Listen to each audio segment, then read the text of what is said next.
começa o julgamento de Lavoisier, um revolucionário de conceitos, o pai da química moderna ou um impostor, um apropriador de ideias alheias para o seu próprio engrandecimento. Chamo os advogados de defesa. Primeiro advogado de defesa. A nossa defesa é de Lavoisier. A primeira testemunha é Marcelin Bertoldi, secretário perpétuo da nova Academia das Ciências e que, em substituição à extinta academia que pertencera a Lavoisier. Qual a sua relação com Lavoisier? Bom, eu trabalhava na Academia das Ciências, que pertence a Lavoisier. Demonstrou amplamente que é possível ser não só original, ele também comprovou substâncias novas. Ele que mostrou que existia massa, volume, ele produziu a pólvora. Você foi uma das únicas pessoas que defendeu Lavoisier quando ele ia para a guilhotina. Por quê? Porque eu trabalhava, eu era amigo dele. A acusação tem algo para dizer? Onde que é relevante que você é amigo dele e por isso ele não devia ser mandado para a guilhotina? Porque ele comprovou a química, ele comprovou que existia substâncias.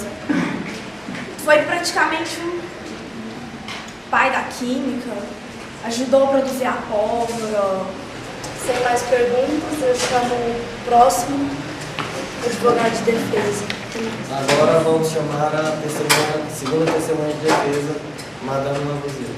Você, como esposa de Lavoisier, tão importante químico francês, se considera uma pessoa que ajudou muito? Sim, pois eu me casei muito nova e nós não tivemos filhos, então eu me dediquei exclusivamente para ajudar no seu trabalho e com os meus conhecimentos de latim e inglês eu ajudei ele a traduzir alguns textos, alguns livros e também, como eu desenhava muito bem, eu pude fazer alguns desenhos de seus experimentos. E o que você tem a dizer sobre as acusações feitas ao seu marido? Além de uma ajudante, eu fui também uma companheira. E como eu acompanhava ele em suas descobertas, experimentos, eu acho que é uma injustiça o que estão fazendo com ele, pois ele se dedicou a maior parte da sua vida à química, trabalhou nisso, a maior paixão dele eram as descobertas feitas por ele e ele não merece ser acusado do que ele está sendo acusado, porque ele não foi um impostor, ele foi o pai da química, ele descobriu, ele que ajudou a revolucionar a química e não foi porque ele usou a ideia de alguém que ele precisa ser julgado como um impostor. A acusação tem alguma coisa para falar? Sobre uma carta supostamente enviada a Lavoisier por Carl Schizzi, há quem diga que a senhora Madame Lavoisier, para não criar melindres, escondeu a carta. Qual é o motivo real de você ter escondido a carta do seu marido, já que isso poderia ajudar ele realmente em várias experiências e poderia beneficiar ele saindo na frente de vários outros cientistas? Eu acho que eu ter escondido ou não a carta é irrelevante, porque sim, na carta tinha algumas coisas que podiam ser interpretadas mal, que foi o que aconteceu quando a carta foi descoberta. Foi só uma má interpretação e não uma coisa que eu fiz isso mais para protegê-lo, porque eu sabia que muitas pessoas não iam entender o lado dele, nem o meu, como é o que está acontecendo, mas o meu intuito não era de esconder o conteúdo dessa carta, e sim para não gerar a confusão que está acontecendo agora. Próxima testemunha de defesa. Agora eu chamo Vicente Coelho de Seabra Silva Teles, um dos primeiros químicos estrangeiros a adotar a nova química de Lavoisier. Poderia nos dizer como que o trabalho de Lavoisier influenciou nas suas ideias, no seu trabalho? Eu sempre utilizei as ideias de Lavoisier, inclusive para meus livros de sucesso, como os elementos químicos, e sempre defendi as ideias de Lavoisier em meus livros, sempre procurando favorecer como amigo dele.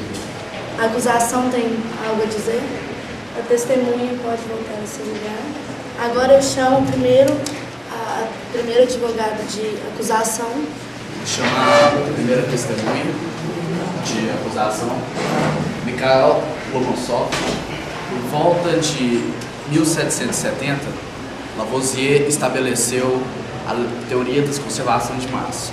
Por volta de 1760, qual foi a teoria que o senhor escreveu para nós? Lei da conservação das massas. Na natureza nada se perde, se transforma. E essa sua teoria teve alguma diferença com a teoria estabelecida por Lavoisier? Não.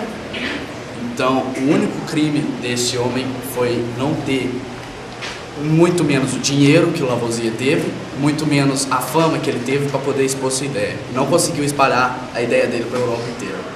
Ou seja, a teoria de Lavoisier já tinha sido estabelecida. E o que você acha de não ter recebido esse mérito, de Lavoisier ter recebido o mérito, ter criado a lei de teoria de conservação da massa? Eu acho que eu não recebi esse mérito porque não foi divulgado na Europa toda e por ele ser o pai da química. A defesa tem algo a dizer? Qual foi o experimento com que você provou essa teoria? Não fiz experimento. Eu chamo o próximo advogado de acusação. Queria convidar a testemunha Carl William X. Foi quem enviou a carta a Lavoisier contando suas experiências sobre o oxigênio. Carl, eu queria saber qual era a sua intenção ao enviar a carta ao rei. Enviar a carta a Lavoisier com a intenção de receber um elogio pela minha descoberta. Como vocês podem ver, ele tinha a intenção de ganhar elogios ao grande Lavoisier, que era famoso pelos seus experimentos com a química. Mas enviando essa carta, você recebeu algum tipo de resposta? Não recebi nada. Passou muito tempo e eu esperando um elogio. Fui, acho que traído, né? Se assim pode dizer. Como você se sentiu ao ver suas experiências divulgadas sob a autoria de Lavoisier, sem seu consentimento, ou ao menos citar o seu nome? Me senti muito mal, né? Porque quem teve o trabalho de fazer as experiências e fazer a descoberta fui eu, não foi ele. E ele só pegou uma ideia e divulgou com seu nome, sem dar crédito a mim, quem teve o trabalho de fazer a experiência. Quanto ao depoimento de Madame Lavoisier, sim, era relevante o conteúdo da carta, porque continha as experiências realizadas por Carl e poderia dar as coordenadas a Lavoisier para que realizasse a experiência e colocasse o seu nome antes dele.